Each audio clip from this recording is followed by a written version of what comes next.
L'Église n'est pas vaincue. Il y a dans l'Église ces éléments qui refusent à Satan le triomphe universel. Et je pense que c'est ce qui est transmis ou suggéré dans le 12e chapitre de l'Apocalypse, par la façon de définir Satan, dans un sens large. Tout d'abord, de façon inclusive, il est présenté comme le grand dragon rouge.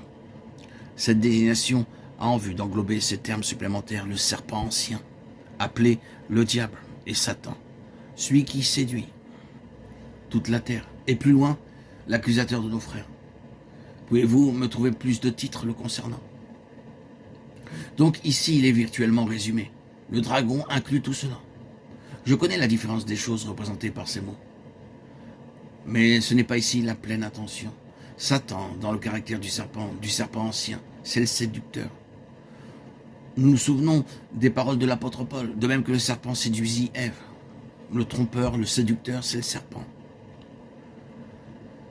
Si vous parlez du serpent, vous avez toujours en pensée quelque chose qui travaille sournoisement afin d'obtenir un avantage, par une représentation sous un faux jour, par un mensonge, afin de tromper, par de fausses présentations. Le diable, c'est le malin, l'accusateur. Satan, c'est l'adversaire, celui qui est. Dans le grand dragon rouge, tout cela se trouve rassemblé. Et vous avez l'idée de férocité, de cruauté, de force, de destruction. Dans le 12e chapitre, tout cela est mis en évidence et le vainqueur se dresse contre Satan dans toute sa force et tout ce qu'il est, à travers toutes les formes de son activité historique et de son expression. Le vainqueur tient bon devant cela, et c'est lui qui détient l'issue.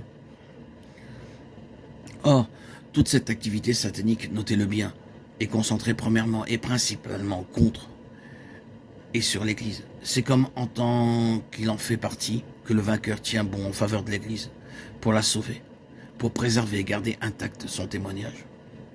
C'est contre une chose spirituelle terrible que nous nous sommes dressés. Ceci n'est pas une simple présentation de faits historiques. Je sais que beaucoup de choses ont été formulées au sujet de ce grand dragon rouge avec ses 7 têtes et ses 10 cornes.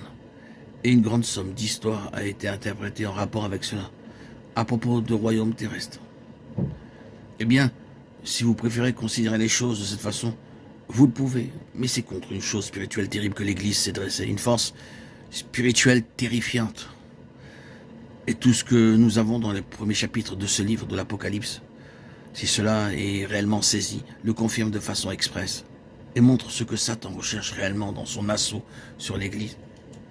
Nous pourrons voir simplement une petite partie de ce qu'est son objectif, tandis que nous continuerons.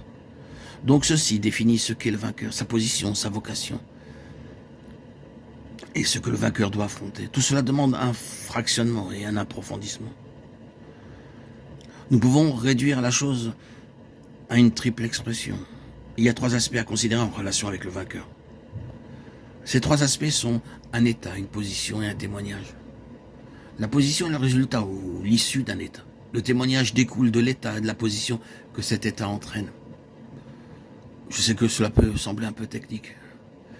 Mais si seulement vous pouvez juste vous asseoir pour réfléchir à ces choses, vous commenceriez à voir qu'il y a une somme immense rassemblée en cela.